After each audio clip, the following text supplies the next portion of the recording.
so here's how this is going to work. This particular thing we've already said is called an aufbau diagram. Your paper says that, but I can't find an extra of it. Okay.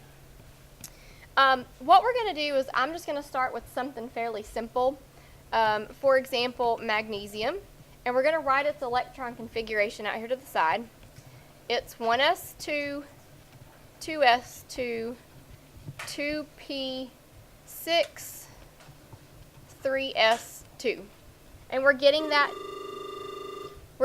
just like we've done all of the other configurations, so that's nothing new. But what we want to do is we want to draw those electrons on this diagram. Now, this particular diagram has lines, right? Sometimes you'll see these with boxes. Some aufbau diagrams will draw a circle. But the bottom line is that each of these spaces, whether it's a circle, a line, a square, whatever, these are the orbitals. Okay? And as you can see, like S has 1, P has 3, D has 5 spaces, and F has 7. That matches up with the proper number of orbitals that they're supposed to have. So what we're going to do is we are going to show the electrons with arrows. And we're going to show them with up and down arrows. The reason that we use up and down arrows, you don't ultimately have to know why, but some of you are going to ask it, is because electrons have to spin in different directions in order to occupy the same space. If you think about what you've learned in middle school and previous classes about charges, if we have two things, like two electrons that are both negatively charged, they don't want to be together. What they want to do is they want to push apart. Okay? Opposites do what? Opposites attract, and like charges will repel. So if we're putting two electrons in the same orbital, they're not necessarily pleased about it. So what they'll do in order to make this work is one will spin clockwise and one will spin counterclockwise. And the way that we represent that is with the up and the down arrows. You don't really need to understand any more about that, other than if we're going to put two of them together, we must put one up and one down. Okay? We're going to basically break this down and just interpret it. According to this, the 1s should have 2 electrons, right? So what I'm going to do down here over 1s is I'm going to put one up arrow and one down arrow. That's representing the 2 electrons. This should be really easy. Okay, the 2s, it has 2 electrons, so we put one up, one down. The 2p has 6, so we're going to put up, down, up, and down. It's full, so we can just fill it up, down, up, down, up, down. Am I putting 2 up arrows together? No. Am I putting 2 down arrows together? No. Okay. Then the 3s has 2, so we have to pair those together because they share the same space. We just did the aufbau diagram for magnesium. It's that easy. The bottom line is if you can get the configuration right, you should be able to get this right. Yes, Christian? If it's like 1s1, does it have an upward? Okay, he's asking if it's 1s1. So here's a 1s1. I usually do up, and from what I've seen of other people, they usually do up first. I don't know that it ultimately matters at all. Okay, I just out of habit will do up. Couple things I want to point out. The rest of these, they're left blank. Because remember we said if we've equated these in my analogies to an apartment building. I mean, if you have an apartment building that's got all these extra floors but not enough occupants, then those apartments are just empty. They're there, but they're empty. Same way, like these still exist, but they're empty. There's nothing in them. Okay? For a couple of other examples, I'm gonna erase this one, and I'm just gonna build off of it. Okay? I'm gonna do a slightly more complicated one. So this time, let's do iron. Okay? Iron's configuration, and I realize you may not have enough space. You only have one of these for an example, so if you just want to work off of it and add to it, that's fine.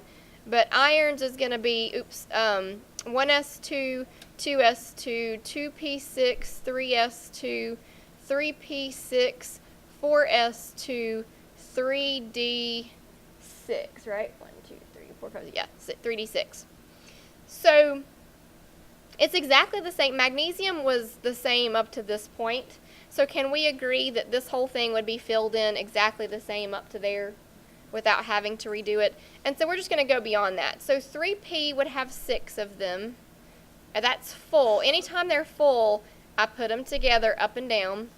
4s2 would be up and down. And then 3d6. Now, here's the special bulletin about this, okay? There is another rule, and there's names for all these, but you don't have to know those for our state standards. But there is another rule that says as many as possible will spin in the same direction. It's called Hund's rule, if you're curious. If you're ever on Jeopardy, you might want to know that. So what that means is what I'm getting ready to do is wrong, okay? In blue, this is bad, so don't copy me. In blue, what would be wrong to do is to do this, and to put 6 of them in there together like this. Because I could make more of them spin either up or down if I spread them out. You see what I'm saying? Right now I have them grouped together. So this is going to be like, this is not correct, and I would mark it wrong if it was a test. So how we do this and make it a little bit easier is, if I'm on, it's always the last one. If your last sub-level is not completely full, I go up as many times as I can. Like, I'm shooting for 6. So there's 1, 2, 3, 4, 5. And then I double up only when I have to. That will automatically get me to the right answer. That will give me 5 arrows pointing up, which is as many as I could possibly have. But the only way they can spin in the same direction is if they're not together, right? So it's kind of like I'm going to put as many of them as alone as I can until I absolutely have to put them together, if that makes more sense. Somebody earlier asked me in middle school, you know, when you did the dot diagrams, like the Bohr models, like if you were putting 4 electrons, some of you have been taught like to put the 4 electrons alone until you absolutely had to double them up. Was anybody taught that? Maybe not. Or in physical science class. That's the better way to teach it, because it's what would happen up here, right? That they would be alone as much as they could. So on your papers, like we have this other paper here. Oops. We have this paper that I'm going to give you in just a second that's got 4 blank aufbau diagrams on them. What I want you to do is I want you to use that.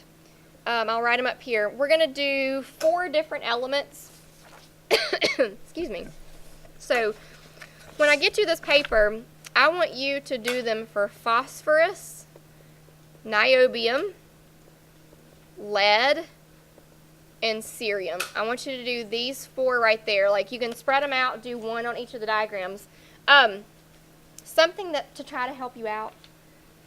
When I'm going quickly at these, I don't do the complete arrowhead. Do you see what I just did?